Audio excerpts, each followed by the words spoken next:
بسم اللہ الرحمن الرحیم۔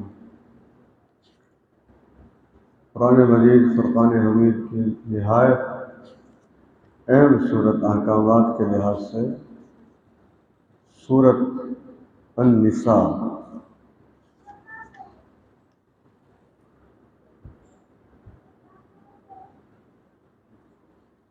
پہلی آیت خطبہ نکاح میں پڑھی جاتی ہے۔ پہلے رکوع میں ہی اللہ تبارک و تعالیٰ نے ایک ایسی حقیقت کی طرف اشارہ کیا ہے جس کی وجہ سے پوری دنیا میں اتحاد ہو سکتا ہے۔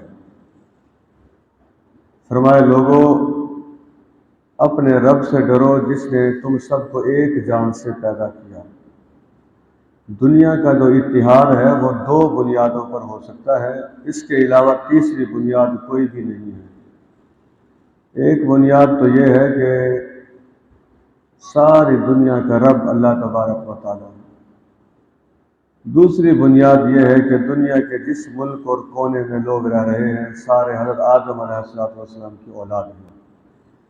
یہی دو بنیادیں بڑی مضبوط بنیادیں ہیں۔ اس لیے آپ دیکھیے مغرب اتنے تعلیمی ادارے ہونے کے باوجود ابھی تک سیاہ فام اور سفید فام کے چکر سے باہر نہیں نکلا، اور بھی کئی امتیازی معاملات ہیں۔ الحمدللہ جو صحیح معنوں میں مسلمان ہے وہ یہ جانتا ہے کہ سیاہ رنگ کا خالق بھی اللہ تبارک و تعالیٰ ہے، سفید رنگ کا خالق بھی اللہ تبارک و تعالیٰ ہے۔ اس لیے اس کے حوالے سے اس کے دل میں کوئی نہ تو نفرت ہوتی ہے کسی رنگ کی، نہ کسی علاقے کی، نہ ہی کسی خاندان کی، نہ ہی کسی ذات کی۔ اگر قرآن مجید کے درس میں بیٹھنے کے باوجود ہم میں سے کچھ مرد یا جو ہماری بہنیں تشریف فرما ہیں وہ کسی ذات کو گھٹیا اور کسی ذات کو اعلیٰ سمجھتی ہیں، کسی رنگ کو گھٹیا اور کسی رنگ کو اعلیٰ سمجھتی ہیں، کسی زبان کو گھٹیا اور کسی زبان کو اعلیٰ سمجھتی ہیں، تو پھر یہ سمجھ لیجئے انہوں نے قرآن مجید کے پیغام کو صحیح طور پر نہیں سمجھا۔ اللہ تبارک و تعالی ہم سب کو ایسی ذہنی وسعت عطا فرمائے۔ اسی طریقے سے اللہ تبارک و تعالی نے اس آیت میں یہاں ایک چھوٹی سی بات اور بھی شامل کر لوں۔ امریکہ میں ایک سیاہ فام آدمی نے اسلام قبول کیا تھا، پھر ان کا نام رکھا گیا تھا شہباز، پھر الحاج ملک شہباز وہ بنے۔ ایک حج نہیں، پھر انہوں نے کئی حج کیے۔ تو جیسے ہمارے ہاں کوئی آدمی حج یا عمرہ کر کے آتا ہے تو پھر لوگ اس سے پوچھتے ہیں کہ جی اپنی سفر کی داستان سنائیں، تو وہ پھر بتاتا ہے جی کیسے میں صفا مروہ، حجر اسود اور جبل نور، غار ہرا، غار ثور، روضہ رسول اور بھی جتنے مقام ہیں، مقام ابراہیم، مسجد حرام، دیگر زیارات ساری، لیکن ہم میں سے کوئی وہ بات نہیں بتاتا جو اس نے بتائی ہے۔ جتنے مرضی آپ لوگوں سے سن لیں تو پاکستان میں لوگ حج کر کے آتے ہیں، وہ اس بات کی طرف جا ہی نہیں سکتے جس کی طرف وہ گیا ہے۔ وہ جب امریکہ میں حج کر کے واپس گیا تھا تو وہاں کے لوگوں نے اس سے سوال کیے تھے کہ آپ حج کر کے آئے ہیں تو بتائیں کیا ہے۔ تو انہوں نے کہا میں کیا بتاؤں تمہیں، میدان عرفات میں سارے رنگ والے بالکل ایک ہی میدان میں جمع تھے اور کوئی کسی پر برتری نہیں رکھتا تھا، اور نہ ہی کسی سیاہ رنگ والے کو گھٹیا سمجھا جاتا تھا۔ اب آپ خود دیکھ لیجئے اسلام کی کون سی چیز اسے کشش کے طور پر سامنے لے آئی، وہ ہے اسلام کا رنگوں کے امتیاز کو ختم کرنا۔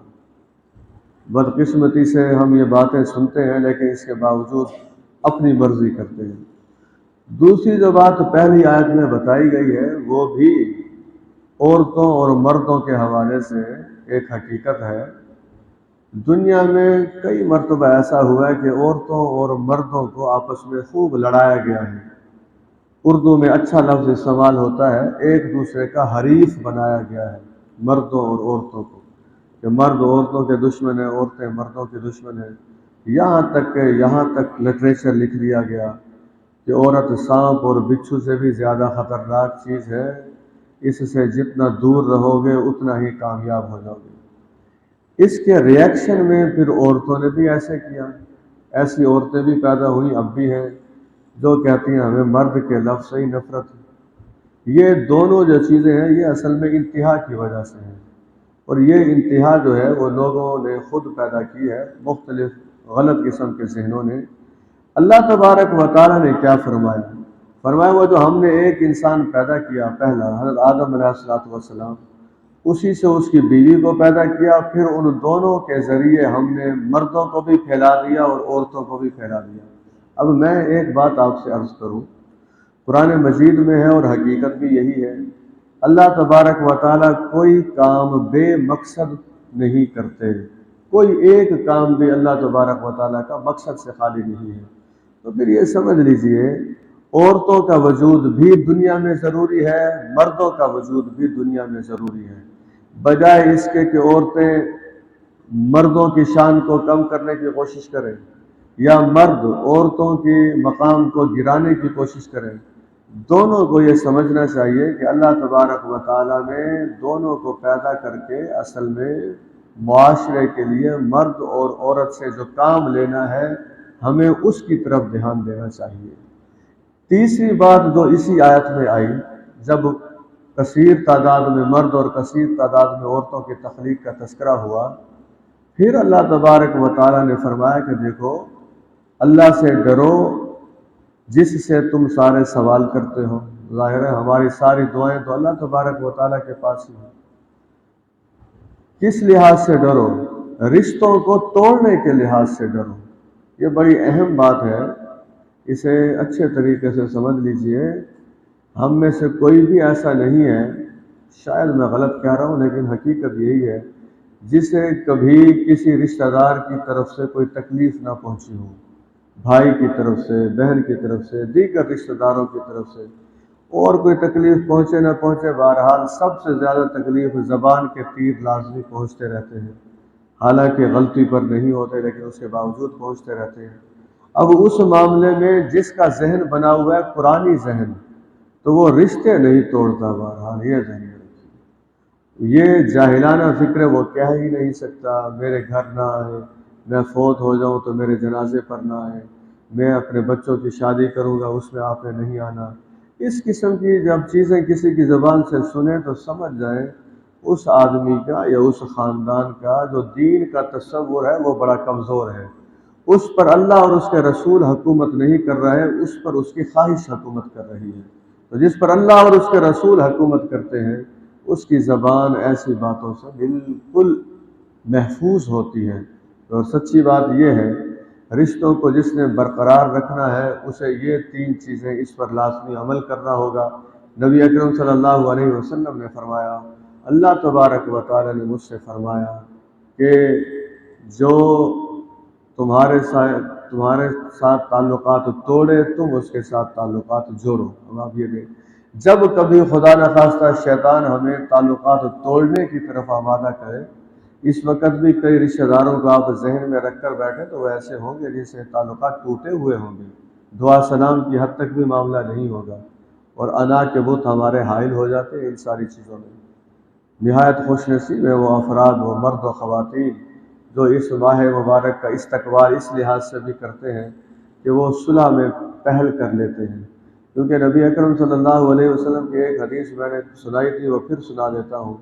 اللہ کے رسول صلی اللہ علیہ وسلم نے فرمایا، میں تین چیزوں پر قسم کھاتا ہوں، صدقہ کرنے سے مال کم نہیں ہوتا، کسی کو معاف کرنے سے عزت میں اضافہ ہوتا ہے، اور جو جھک جاتا ہے، جھک جانے کا مطلب یہ ہے کہ دوسری طرف سے مثبت اشارے نہیں آ رہے لیکن یہ بیچارہ خود اپنی انا کو توڑتا ہے، یہی عاجزی اختیار کرتا ہے۔ تو نبی اکرم صلی اللہ علیہ وسلم نے فرمایا جو جھک جاتا ہے اللہ تبارک و تعالیٰ اس سے بلندی عطا فرما دیتے ہیں۔ اب یہ ہمارا ظرف ہے کہ ہم ان حدیثوں کو صرف زبان سے سنتے ہیں، زبان سے کہتے ہیں اور کانوں سے سنتے ہیں، یا ان پر عمل بھی کرتے ہیں۔ تو یہ کہا کہ جو تعلقات توڑے اس سے تعلقات جوڑو، اسی طریقے سے جو ظلم کرے اسے معاف کر دو۔ کوئی مجھ سے اگر یہ سوال کرے تو یہ سوال مناسب نہیں ہوگا کہ پھر عدالتیں ختم کر دی جائیں، جو جو ظلم کرتا چلا جائے اسے معاف کرتا چلا، یہ بات نہیں ہوتی۔ یہ ساری جو معاملات ہوتے ہیں ان کا دائرہ کار دیکھیں کہ یہ دائرہ کار کس حد تک ہے۔ یہ معاشرتی اور آئینی زندگی کی بات ہو رہی ہے، اسے اسی انداز میں لیا جائے تاکہ جو معاشرے کے جرائم کو ختم کرنے کے حوالے سے اسلام کا سزاؤں کا نظریہ ہے وہ جہاں آئے گا وہاں ہم انشاءاللہ اس کا تذکرہ کر دیں گے۔ تیسری چیز جو نبی اکرم صلی اللہ علیہ وسلم نے فرمائی ہے وہ یہ ہے کہ جو مجھے محروم کرے میں اسے عطا کروں۔ یہ تین چیزیں ہیں، اس پر جو عمل کرے گا انشاءاللہ بہت فائدہ اٹھائے گا۔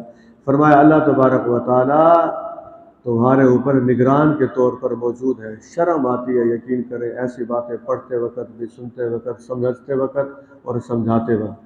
اللہ تبارک و تعالیٰ نگران کے طور پر موجود ہے، ظلم گھروں میں ختم نہیں ہو رہا۔ اللہ تبارک و تعالیٰ نگران کے طور پر موجود ہے، سود ختم نہیں ہو رہا۔ اللہ تبارک و تعالیٰ نگران کے طور پر موجود ہے، جرائم بڑھتے جا رہے ہیں۔ اللہ تبارک و تعالیٰ نگران کے طور پر موجود ہے، نفرت اور عداوت کے پیغام عام ہو رہے ہیں۔ اللہ تبارک و تعالیٰ نگران کے طور پر موجود ہے لیکن سڑک پر چلتے چلتے بد نظری ہو رہی ہے۔ تو یہ ساری چیزیں جو ہیں جو اللہ تبارک و تعالیٰ کو اپنے اوپر نگران سمجھ لیتا ہے وہ آدمی آہستہ آہستہ ولی اللہ بن جاتا ہے۔ یہ ولی اللہ کی جو تعریف ہے یہ کوئی مشکل تعریف نہیں ہے۔ اب آپ یہ سمجھیں جی بس جتنے ولی اللہ بننے تھے وہ اب بن گئے ہیں، بس ختم، ان کی فہرست اب ختم کر دی گئی ہے۔ ملتان میں بس 4 5 8 10 15 20 نام ہیں جو کئی صدیوں سے لیے جا رہے ہیں، بس یہ ولی اللہ تھے، باقی تو کیوں بھائی جتنے تھے اللہ تبارک و تعالیٰ ساروں کے مقام اور زیادہ ان کے درجات عطا فرمائے، ہماری تو دعائیں ہیں، لیکن ہم سارے یہ کوشش کیوں نہیں کرتے کہ ہم سارے اللہ کے ولی بن جائیں گے انشاءاللہ۔ اسی طریقے سے ہماری بہنیں یہ کوشش کیوں نہیں کرتے کہ ہم انشاءاللہ اب رابعہ بصری کا صرف نام ہی کیوں آئے۔ میں یہ نہیں کہہ رہا کہ ان کا نام نہیں آنا چاہیے، نام آئے، ان کی سیرت پڑھیں، ان کی کردار پڑھیں، لیکن خود شاہ رخ عالم قانونی میں رابعہ بصری جیسے کردار کی خواتین کیوں نہ پیدا ہوں۔ تو بات یہ ہے اس درس کے لیے جو تھوڑا سی دیر ہم بیٹھتے ہیں یہ معلوماتی درس نہیں ہے، نہ میں معلوماتی درس دینا چاہتا ہوں، نہ اپنے آپ کو دینا چاہتا ہوں، نہ آپ کو دینا چاہتا ہوں۔ یہ درس تو میرے نظر میں تو ہے انقلابی درس کہ جو روزانہ ضمیر کو جگائے، جو روزانہ ایک شوق پیدا کرے، جو ولولے اور جذبے کو بڑھاتا چلا جائے، اسے درس بھی کہتے ہیں۔ وہ ساری باتیں بھی ہوتی ہیں، وہ پھر انسان کو اٹھا کر کہاں سے کہاں پہنچا دیتا ہے۔ ایک ہے کہ بس ایسے سنتے چلے جائیں، اس سے پھر انسان کی زندگی میں تبدیلی نہیں آتی۔ بہرحال اب دیکھیے وہ معاشرہ جہاں یتیموں کے حوالے سے کوئی قانون سازی نہیں تھی، یتیموں کے مال کے تحفظ کے لیے، جائیداد کے تحفظ کے لیے کوئی قوانین نہیں تھے، قرآن مجید کو اس کا حق دیجیے۔ مجھ سے اگر آپ پوچھیں تو میں یہی کہوں گا کہ مظلوموں کے تحفظ کے لیے اللہ تبارک و تعالیٰ نے قرآن مجید کے احکامات نازل کیے ہیں تاکہ معاشرے میں سے ظلم کو ختم کیا جا سکے۔ اللہ تبارک و تعالیٰ نے منع فرما دیا ہے کہ یتیموں کے مال نہ کھاؤ، پہلے یہ حکم دیا یتیموں کے مال ان کے حوالے کر دو۔ اب آپ دیکھیں پھر وہی بات آ جاتی ہے، یہاں بات ہو رہی ہے یتیموں کا مال ان کے حوالے کر دو، ہمارے ہاں یتیموں کے مال کو جتنا بے دردی سے کھایا جاتا ہے اللہ کی پناہ۔ اور ایک بات سمجھ لیجئے، بلکہ کہیں آپ بیٹھیں تو یہ بات کہا کریں، علم، اب یہ جو طالب علم ہے نا ہم سارے اس وقت علم روزانہ لے کے جائیں، پھر مجلس میں ہو تو وہاں یہ بات کیا کریں۔ جتنا پیسہ حکومت کے پاس ہوتا ہے سرکاری خزانے میں، جتنا پیسہ حکومت کے پاس سرکاری خزانے میں ہوتا ہے، علماء نے لکھا ہے حکومت کا جتنا پیسہ ہے اس کا خرچ ویسے ہونا چاہیے جیسے یتیم کے مال کا خرچ ہوتا ہے، اس کی نگرانی ویسے ہونی چاہیے جیسے یتیم کے مال کی نگرانی ہوتی ہے۔ اب جو یتیم کا مال کھائے گا اسے کیا سزا ملے گی ابھی میں آپ کو بتا دوں گا قرآن کی روشنی میں، اور جو حکومت کا مال کھائے گا اسے کیا سزا ہوگی تو وہ میں نے پہلے بتا دیا۔ جو سزا یتیم کے مال کھانے والے کے لیے قرآن مجید میں آ گئی ہے وہی سزا سرکاری مال کھانے والے کے لیے ہی بیان کر دی گئی ہے، وہ چاہے مال اربوں خربوں کا ہو، ہزاروں کا ہو، یا 1 روپیہ ہی کا کیوں نہ ہو۔ اس طرف آتے ہیں، ابھی پہلے یہ احکامات سن لیجئے۔ فرمایا ایک تو یتیم کا مال اس کے حوالے کر دو، دوسرا جو ناکارہ چیز ہے اسے اچھی چیز کو ناکارہ چیز کے ذریعے نہ بدلو۔ مثلا ایک آدمی فوت ہو گیا، اب اس کے چھوٹے چھوٹے بچے ہیں، تو ان بچوں کا جو چچا ہے وہ سرپرست بن گیا جی یتیموں کا۔ اس نے دیکھا بھائی یہ جو میرا بھائی فوت ہونے والا ہے، اس کی زمین تو بڑی قیمتی تھی اور بڑی زرخیز تھی، میری زمین زرخیز بھی کم ہے، قیمتی بھی کم ہے، کاغذات میں ہیرا پھیری کر کے وہ جو اس کی قیمتی زمین تھی اپنے نام لگوا دیتا ہے، اور جو اپنی کم زرخیز اور کم قیمتی زمین تھی وہ اپنے یتیم بھتیجوں کے نام کروا دیتے ہیں۔ یہ چلاکی تو اس نے دنیا میں چل لی، آخرت میں کیا کرے گا؟ زمین کی مثال صرف میں نہیں دے رہا، باقی بھی کئی چیزیں ایسی ہیں، جانوروں میں بھی ایسا ہی ہے۔ فرض کیجیے بہت اچھی بھینس ہے، وہ ہے یتیم کی، اور اس کی اپنی بھینس جو ہے دودھ بھی کم دیتی ہے، تو رد و بدل کر دینا۔ دیکھ لیجئے کتنی باریک بینی سے اللہ نے سمجھایا، کتنی چیزیں۔ مجھے یہ بتائیے ہم قرآن کو اس کا حق دے رہے ہیں معاشرے میں؟ بتائیے کر رہے ہیں یہ باتوں پر عمل؟ دھکے کھا رہے ہیں بیچارے یتیم۔ عبرت والا واقعہ جہاں براہ راست جہاں تک گفتگو جا رہی ہے وہ بھی سن لیں۔ ملتان کا ایک واقعہ بڑا عبرت والا ہے، میں ہر سال سناتا ہوں۔ یہ جو مدنی پارک کے ساتھ سکول ہے مون لائٹ، اس کے پیچھے ایک پلاٹ تھا، آدمی فوت ہو گیا تو بیوہ خاتون تھی، بچے چھوٹے چھوٹے تھے۔ علاقے کا نام تو میں جانتا ہوں لیکن میں جان بوجھ کر نہیں بتا رہا، ہمارے بالکل قریب ہی کا علاقہ ہے۔ 3 لوگوں نے اس پر ناجائز قبضے کی کوشش کی، یکے بعد دیگرے۔ پہلے ایک نے کوشش کی، دوسرے نے پہلے کو قتل کر دیا، پھر دوسرے نے کوشش کی تو تیسرے نے دوسرے کو قتل کر دیا، پھر تیسرے نے کوشش کی تو پہلے نے تیسرے کو قتل کر دیا۔ آج بھی الحمدللہ وہ پلاٹ اسی بیوہ کے پاس ہے اور انہی یتیم بچوں کے پاس ہے، اور وہ تینوں ہوس کے اندر اور ہرس کے اندر، پلاٹ 1 کنال کا تھا، اسے ہڑپ کرنے کی خواہش میں وہ تینوں زمین کے اندر جا چکے ہیں۔ تو یہ ایک واقعہ نہیں ہے، اس قسم کے بدلے کتنے واقعات ہیں۔ اگر پاکستان میں یتیموں کے مال ناحق کھانے کے حوالے سے کتابیں لکھی جائیں تو شاید بڑی کتابیں شائع ہو جائیں گی، لیکن اللہ سے ہم یہ دعا مانگتے ہیں اپنے لیے بھی۔ اب دیکھیے اگر آپ کے خاندان میں یتیم بچے ہیں ان کا خیال کیجیے، اگر وہ مالدار ہیں تو علیحدہ بات ہے، لیکن اگر مالی وسعت نہیں ہے تو ان کا حق سب سے زیادہ ہے۔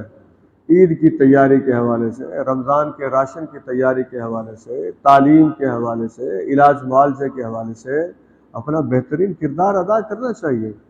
اللہ تبارک و تعالیٰ نے فرمایا یہ بڑی غلطی ہوگی اگر تم اس قسم کا کام کرو گے۔ عرب کے لوگ کیا کرتے تھے؟ یتیم عورتوں سے ان کی جائیداد ہڑپ کرنے کے لیے نکاح کر لیا کرتے تھے، پھر نہ مہر دیتے تھے، نہ ان کی جائیداد انہیں دیتے تھے، اور نہ ہی انہیں بہترین بیوی کی حیثیت سے رکھتے تھے۔ اللہ تبارک و تعالیٰ نے اس ظلم سے بھی معاف فرما دیا، فرمایا اگر تم ان کے ساتھ انصاف نہیں کر سکتے تو پھر نکاح نہ کرو، بلکہ اور عورتوں سے نکاح کرو۔ نکاح 2 کر سکتے ہو 2 کر لو، 3 کر سکتے ہو 3 کر لو، 4 کر سکتے ہو تو 4 نکاح کر لو۔ اسلام نے اصل میں ایسے جو لوگ اعتراض کرتے ہیں کہ اسلام نے 4 شادیوں کی اجازت دی ہوئی ہے، ان اعتراض کرنے والوں سے کہیے کہ چلو اسلام نے تو 4 شادیوں کی اجازت دی ہے، ان 4 شادیوں کی اجازت سے پہلے لوگوں کی کتنی بیویاں ہوتی تھی؟ ذرا یہ بھی بتا دیجیے۔ 10 10 20 20 25 25 بیویاں ہوتی تھی لوگوں کی، ذہن میں رکھیں۔ اب مجھے بتائیے 4 بیویوں میں انصاف کرنا آسان ہے یا 25 بیویوں میں انصاف کرنا آسان ہے؟ 10 10 بیویاں ہوتی تھی۔ عرب میں پابندی تھی ہی نہیں، عرب میں بھی نہیں تھی۔ یہ اپنا عیسائیوں نصرانیوں نے پابندی لگائی ہے بھائی جو تمہاری بیوی ہے اسے طلاق نہیں دینا، اب بس یہی ہے کہ تمہاری بیوی رہے گی ساری زندگی۔ اپنے اس قانون سے وہ بھی اب پیچھے ہٹ گئے ہیں، دھڑا دھڑ طلاقیں ہو رہی ہیں۔ جو قانون غیر فطری ہوگا وہ چل ہی نہیں سکتا، سمجھ لیجیے۔ جو فطرت کے مطابق قانون ہوگا وہی قانون پھر سٹینڈ کر جاتا ہے، وہی قائم و دائم رہتا ہے۔ اسلام نے آ کر پھر اسے شادی کی جو بیویوں کی تعداد ہے اس کی حد بندی کر دی کہ 4 سے زیادہ بیویاں بیک وقت نہیں رکھ سکتے، اور آگے یہ بھی فرما دیا اگر تمہیں یہ خطرہ ہے کہ تم بیویوں کے درمیان انصاف نہیں کر سکو گے تو پھر صرف ایک نکاح کرو۔ آپ دیکھ لیجئے پابندی عائد کر دی گئی ہے اللہ تبارک و تعالیٰ کی طرف سے۔ یہ اس لیے پابندی عائد کی گئی ہے تاکہ تم لوگ عورتوں کے اوپر زیادتی نہ کرو، ان کے حقوق تم ادا نہیں کر سکتے تو شوہر کو پتہ ہونا چاہیے بیوی کے کیا حقوق ہے، بیوی کو پتہ ہونا چاہیے شوہر کے کیا حقوق ہے۔ اس کے بعد فرمایا بیویوں کا جو مہر ہے وہ خوش دلی سے ادا کر دیا کرو، اگر وہ خود چھوڑ دے تمہیں تو پھر وہ مہر استعمال کر لو۔ ہمارے ہاں بعض اوقات خام خواہ کی ایسی باتیں مشہور ہوئی ہیں جن کا دین کے حوالے سے کوئی تصور ہے ہی نہیں۔ مثلا جناب عورت کی کمائی میں کوئی برکت نہیں ہے۔ میں اپنے کئی دوستوں کو جانتا ہوں وہ اپنی بیویوں کی کمائی سے گاڑیاں لیے ہوئے ہیں، کوٹھیاں ان کے پاس ہیں، آسائش میں وہ ہیں۔ جب میں خود انہی کی زبان سے سنتا ہوں کہ عورتوں کی کمائی میں برکت نہیں، میں نے کہا ان کی کمائی نہ ہوتی تو پھر میں دیکھتا کہ یہ ساری چیزیں کیسے آ گئی ہیں تمہارے پاس۔ یہ کیا ایسے خام خواہ کی بات ہے؟ حضرت خدیجہ رضی اللہ تعالیٰ عنہ کے مال میں کتنی برکت، اور بھی مثالیں تاریخ میں دی جا سکتی ہیں۔ ان عورتوں کے مال میں اللہ تبارک و تعالیٰ نے ہر لحاظ سے برکت رکھی ہے۔ تو ایسا نہیں ہے کہ بیوی کے مال میں برکت نہیں ہے۔ ہاں یہ ضرور ہے کہ کوئی شوہر اپنی بیوی کو پابند نہیں کر سکتا کہ وہ لازمی معاشی حوالے سے اس کی مدد کرے، باہر جا کر کمائے، کسی ادارے میں کمائے، سکول میں پڑھائے۔ آج کل تو رشتوں کا یہ ہے، تعلیم دی گئی تھی شہر میں بچیوں کے لیے اس لیے تھی تاکہ انہیں شعور حاصل ہو جائے۔ اب تعلیم میں اتنی دلچسپی نہیں ہے، ملازمت میں زیادہ دلچسپی ہوتی ہے۔ بھئی آپ کی بیٹی نے MS سی تو کی ہوئی ہے، یہ بتائیں کہیں پڑھا بھی رہی ہے کہ نہیں پڑھا رہی؟ اصل سوال اس کے پیچھے یہ ہوتا ہے کہ پیسے ویسے بھی لا رہی ہے کہ نہیں لا رہی۔ بہترین شوہر وہ ہے جو اپنی بیوی کو اس قسم کی تمام ذمہ داریوں سے آزاد کر دیتا ہے۔ لیکن میں دوسری طرف یہ بھی کہہ رہا ہوں اگر بیوی اپنے شوہر کے مالی حالات کی کمی کی وجہ سے، پریشانی کی وجہ سے اس کا ہاتھ بٹاتی ہے تو اسلام اس سے منع نہیں کرتا۔ البتہ پھر شوہر کو بیوی کا زیادہ قدردان ہونا چاہیے کہ وہ کام بھی کرنے لگی ہے جو اس کی ذمہ داری نہیں تھی۔ تو اب بیوی کا فرض کریں مہر تھا 2 لاکھ روپے، اس نے اپنے شوہر کو کہا یہ جو 2 لاکھ روپے آپ نے مجھے، فرض کریں اس نے دے بھی دیا، اس نے کہا جی چلیں 1 لاکھ میں رکھ لیتی ہوں اور 1 لاکھ روپے میں آپ کو دیتی ہوں۔ اب اسے غیرت کا مسئلہ بنا لینا، انا کا مسئلہ بنا لینا کہ جو تمہارا دیا ہوا 1 لاکھ ہے میں نہیں استعمال کرتا، اس میں برکت نہیں ہے۔ کون سے مفتی صاحب سے پوچھ کر آئے ہیں کہ اس میں برکت نہیں ہے؟ اور بھائی اللہ تبارک و تعالیٰ فرما رہے ہیں سورۃ نساء میں کہ ان کا مال اگر وہ تمہارے پاس خوش دلی سے وہ دے دیتی ہیں تو تم اسے استعمال کرو۔ جس مال کے استعمال کی اجازت اللہ تبارک و تعالیٰ دے اس سے زیادہ برکت والا مال کون سا ہو سکتا ہے؟ البتہ ایک پابندی عائد کر دی گئی ہے۔ میں کسی کے بارے میں کچھ نہیں کہتا، لیکن آپ سمجھ جائیں گے میں جو کچھ کہنا چاہتا ہوں۔ بات ہو رہی ہے یتیموں کی اس وقت۔ قرآن مجید میں آغاز ہی سورۃ نساء کا، اصل میں جو قرآن کا مزاج ہے وہ یہ ہے کہ معاشرے میں جسے جتنا دبایا جاتا ہے قرآن اسے اتنا اٹھانا چاہتا ہے۔ معاشرے میں یتیم کو جتنا کمزور سمجھا جاتا ہے قرآن سارے معاشرے کو پھر یتیم کی خیر خواہی کی طرف اس کی توجہ دلوا دیتے ہیں۔ نبی اکرم صلی اللہ علیہ وسلم کی حدیث مجھے اب یاد آ گئی، مسلمانوں کے گھروں میں بہترین گھر وہ ہے، مسلمانوں کے گھروں میں بہترین گھر وہ ہے جس میں کسی یتیم کے ساتھ اچھا سلوک ہوتا ہے، اور بدترین گھر وہ ہے جس میں کسی یتیم کے ساتھ برا سلوک ہوتا ہے۔ اسی طریقے سے بڑی واضح حدیث ہے اللہ کے رسول صلی اللہ علیہ وسلم کی، جس نے 3 یتیم بچوں کا خرچہ اٹھا لیا، 3 یتیم بچوں کی کفالت جس نے کر دی، اللہ کے رسول صلی اللہ علیہ وسلم نے فرمایا وہ جنت میں میرے ساتھ میرا بھائی بن کر رہے گا۔ اب اس سے بڑھ کر دیکھیے اور کیا سعادت ہو سکتی ہے اگر ہم اپنی مالی استطاعت کو ذرا اس انداز میں لانے کی کوشش کریں تو انشاءاللہ یہ ساتھ ہم بھی لے سکتے ہیں۔ تو بات یہ ہو رہی تھی کہ اگر فرض کیجئے یتیم دماغی طور پر ٹھیک نہیں ہے، کمزوری واقع ہے، بے وقوف ہے، پاگل پن کے دورے پڑتے ہیں، سمجھ بوجھ نہیں ہے، فہم و فراست نہیں ہے، ادراک اور شعور کی کمی ہے، قوت فیصلہ نہیں ہے، مال ان کے ہاتھ میں دے دیا جائے اسے صحیح استعمال نہیں کر سکیں گے، مال کو محفوظ نہیں کر سکیں گے، تو اللہ تبارک و تعالیٰ فرماتا ہے جس مال کا تمہیں سرپرست اور ذمہ دار مقرر کیا گیا ہے وہ مال بے وقوفوں کے حوالے نہ کرو۔ میں نے کہا تھا آپ سمجھ جائیں گے، میں یہ کہہ رہا ہوں پاکستان کے اس وقت جو معاشی حالات بنے ہوئے ہیں، اصل میں ہم نے پچھلے کئی اشروں سے مال کس کے حوالے کر دیا ہے؟ کس کے حوالے کیا ہے جی؟ بے وقوفوں کی۔ تو اسی کا خمیازہ ہم بھگتتے ہیں۔ دیانتدار لوگوں کے سپرد کیا ہوتا تو آج یہ حالات نہ ہوتے۔ دیکھتے ہیں کب تک ہم یہ اپنی غلط حرکت کرتے رہتے ہیں، اللہ ہمیں پلٹنے کی توفیق عطا فرمائے۔ تو یہ جو مالوں کی حفاظت نہیں کر سکتا، اللہ تبارک و تعالیٰ فرماتا ہے اس یتیم کو مال نہ دو، البتہ اسے کھلاتے پلاتے رہو، اس کے کپڑے کا بندوبست کرو اور اس سے اچھی گفتگو کیا کرو۔ یتیم جب نکاح کی عمر کو پہنچ جائیں تو اگر تم دیکھو کہ ان کے اندر اچھی فہم و فراست پیدا ہو گئی ہے، سمجھ بوجھ پیدا ہو گئی ہے، تو ان کا مال ان کے حوالے کر دو۔ دو باتیں آ رہی ہیں نہایت غور سے سن لیجئے۔ فرض کیجئے کہ یتیم 18 سال کی عمر کو پہنچنے والا ہے، بلوغت کو پہنچنے والا ہے، سمجھدار ہو گیا ہے۔ اب یتیم کا سرپرست 18 سال سے پہلے سارے مال کو ہڑپ کر جائے، جب وہ اس عمر کو پہنچا تو وہ کہہ دی وہ سارا آپ پہ خرچ ہو گیا سارے۔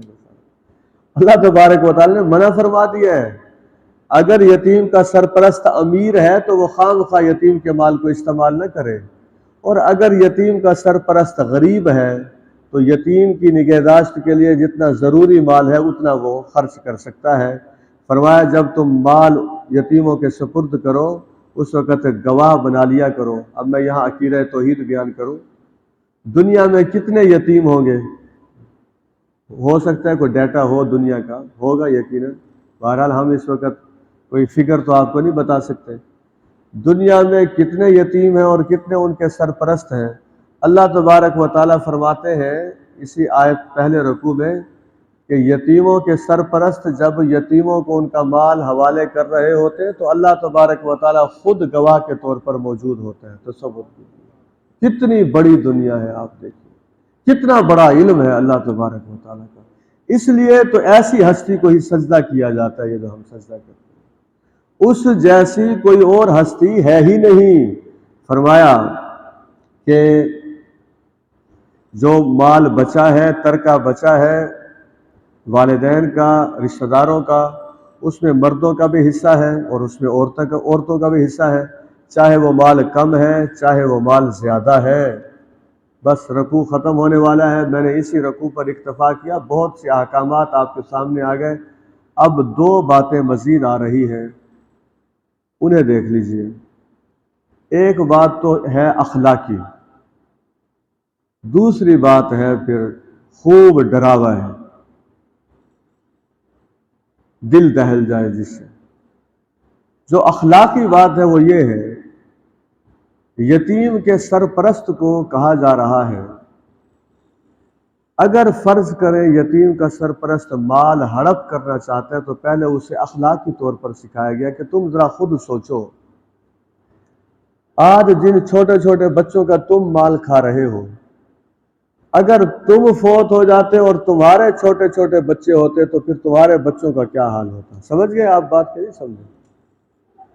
ایک آدمی جو یتیموں کا سرپرست ہے لیکن ظلم کے راستے پر جانا چاہتا ہے، اللہ تبارک و تعالیٰ نے قرآن مجید میں اس کے ضمیر کو بیدار کرنے کے لیے ایسا انداز اختیار فرمایا ہے کہ بڑے سے بڑا سخت دل بھی نرم دل بن جائے۔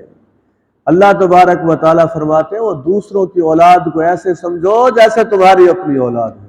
اگر تم فوت ہو جاتے اور چھوٹے چھوٹے بچے تم چھوڑ کے چلے جاتے پھر تمہارے بچوں کا کیا بنتا؟ تو آج جن بچوں کے تم وارث بنا دیے گئے ہو، کفیل بنا دیے گئے ہو، ان کے ساتھ اس ظلم کے بارے میں نہ سوچو اور انہیں صحیح بات کہا کرو، بات بھی ان کے ساتھ اچھی کرو، یتیموں کو جھڑکنا نہیں چاہیے۔ اللہ کرے کہ پاکستان میں ایسے سکول ہوں، ایسی مارکیٹس ہوں، اور ایسے ڈاکٹرز ہوں، اور ایسے ادارے ہوں جہاں اگر کوئی یتیم، جو ضروری نہیں ہے کہ ہر یتیم غریب ہو، کوئی یتیم ایسا بھی ہو سکتا ہے جو کروڑ پتی ہو، لیکن جو حقدار یتیم ہو، جب وہ کسی سکول میں جائے تو سکول والے بغیر کہے اس کی فیسیں معاف کر دیں۔ اگر وہ کسی ڈاکٹر کے پاس جائے تو وہ اپنی فیس نہ صرف معاف کر دے بلکہ اس کے لیے ادویات تک مہیا کرے۔ اگر وہ کسی ادارے میں جائے تو اور لوگوں کے کام بھی ہیں، اور یتیم بچہ فرض کرے 8-9 سال کی عمر میں وہاں کھڑا ہوا ہے تو اسے ایسے ٹریٹ کیا جائے جیسے وی آئی پی کو ٹریٹ کیا جاتا ہے۔ پاکستان میں جو اسلامی فلاحی ریاست ہم بنانا چاہتے ہیں وہ اسی صورت میں بن پائے گی جب ہم یتیموں کو ان کا یہ حق دیں گے، ورنہ تو آپ دیکھیے کہ بیچارے ہر جگہ یہ دھکے کھا رہے ہوتے ہیں اور عدالتوں کے دروازے کھٹ کھٹا کر ساری زندگی تنگ آ کر پھر وہی خواہشات لیے دنیا سے واپس چلے جاتے ہیں۔ ایک تو یہ نفسیاتی معاملہ تھا، اخلاقی معاملہ تھا۔ مجھے امید ہے انشاءاللہ کبھی ہمارے اوپر اگر ایسا کوئی وقت آیا تو ہم انشاءاللہ دوسروں کے بچوں کو اپنا بچہ سمجھیں گے انشاءاللہ۔ ہم کسی کا حق مارنے کی طرف نہیں جائیں گے انشاءاللہ، اور ہم اللہ سے ڈریں گے بھی صحیح اور گفتگو بھی انصاف والی کریں گے۔ اب جی دونوں باتیں سن لیجئے آج کے درس کی آخری بات۔ ایک تو میں نے آپ سے عرض کیا تھا کہ یتیم کا مال جو کھاتا ہے، پھر میں نے یہ کہا تھا کہ جو حکومت کا مال کھاتا ہے۔ ایک خلیفہ گزرے ہیں ہارون رشید، آپ جانتے ہیں رحمت اللہ علیہ، انہیں کتاب لکھ کر دی تھی امام ابو یوسف رحمت اللہ علیہ نے۔ یہ میری بات نہیں ہے، یہ امام ابو یوسف کی بات ہے۔ بہت بڑے امام تھے، امام ابو حنیفہ رحمت اللہ علیہ کے شاگرد تھے اور چیف جسٹس بھی تھے اس دور کے۔ انہوں نے اس کتاب میں لکھا تھا ہارون رشید رحمت اللہ علیہ کو کہ اے خلیفہ المسلمین، جو حکومتی مال ہے یہ آپ کے پاس ویسے امانت ہے جیسے یتیم کے سرپرست کے پاس یتیم کا مال امانت ہوتا ہے۔ جیسے یتیم کے مال کے احکامات ہیں ویسے حکومت کے مال کے احکامات ہیں۔ اس لیے جو بے دردی سے یتیم کا مال کھائے گا یا بے دردی سے حکومتی مال کھائے گا، ہم میں سے اگر کوئی لوگ سرکاری عہدوں پر رہے ہیں وہ بھی اپنی زندگیوں پر نظر دوڑائیں کہ کبھی ایسا تو نہیں ہے کہ سرکاری مال میں کوئی خرد برد خدا نخواستہ ہو گئی ہو، یا ہم سرکاری مال کے حوالے سے غفلت کا مظاہرہ کرتے ہوں۔ اب سن لیجئے ذرا، دیکھیے، فرمایا جو ناحق طور پہ یتیموں کا مال کھاتا ہے وہ حقیقت میں اپنے پیٹوں میں آگ کھا رہا ہے۔ دیکھ لیجیے، آگ۔ یہ تو دنیا کا معاملہ ہو گیا، سمجھا دیا گیا اسے۔ اب وہ جو یتیم کا مال پیٹ میں گیا ہے وہ آگ بن کر گیا ہے۔ صرف آگ بن کر نہیں گیا، آگ میں لے جانے کا بھی سبب بن جائے گا۔ فرمایا وَسَيَصْلَوْنَ سَعِيرًا، پھر عنقریب ہی یتیم کا مال ناحق کھانے والے لوگوں کو بھڑکتی ہوئی اور دہکتی ہوئی آگ کے اندر داخل کر دیا جائے گا۔ اب آپ خود اندازہ لگا سکتے ہیں کہ یہ قبضہ گروپ ہوں یتیموں کے حوالے سے یا کرپشن کرنے والے ہوں سرکاری مال کے حوالے سے، انہیں اپنا یہ انجام نظر آنا چاہیے۔ اللہ تبارک و تعالی ہمیں بھی اس سے محفوظ فرمائے اور انہیں بھی پلٹنے کی توفیق عطا فرمائے۔ وآخر دعوانا الحمدللہ رب العالمین۔ الحمدللہ رب العالمین، اللہم صل علی محمد النبی الأمی وعلی آلہ وصحبہ وسلم۔ اللہم انک عفو تحب العفو فاعف عنا۔ پروردگار آپ ہم سب پر نگران ہیں، نگہبان ہیں، ہمیں اس نگہبانی کو ہر وقت ذہن میں رکھنے کی توفیق عطا فرما۔ اسی کی وجہ سے ہمیں تقوی کا راستہ عطا فرما۔ بالخصوص ہمیں کسی کا بھی مال ناحق کھانے کے بڑے گناہ سے اپنی حفاظت عطا فرما۔ نہ ہم دھوکے باز ہوں، نہ فراڈیے ہوں، نہ ملاوٹ کرنے والے ہوں، نہ رشوت لینے والے ہوں، نہ سود کے اندر ہمارے ہاتھ آلودہ ہوں، نہ چوری ہو، نہ ڈاکہ ہو، نہ وراثت کھانے والے ہوں، نہ غبن کرنے والے ہوں، نہ خیانت کرنے والے ہوں۔ بس اس دنیا سے جب جائیں ہمارا دامن ان تمام آلائشوں سے اور ان تمام خرابیوں سے پاک ہو۔ وصلی اللہ تعالی علی خیر خلقہ محمد وعلی آلہ وصحبہ اجمعین برحمتک یا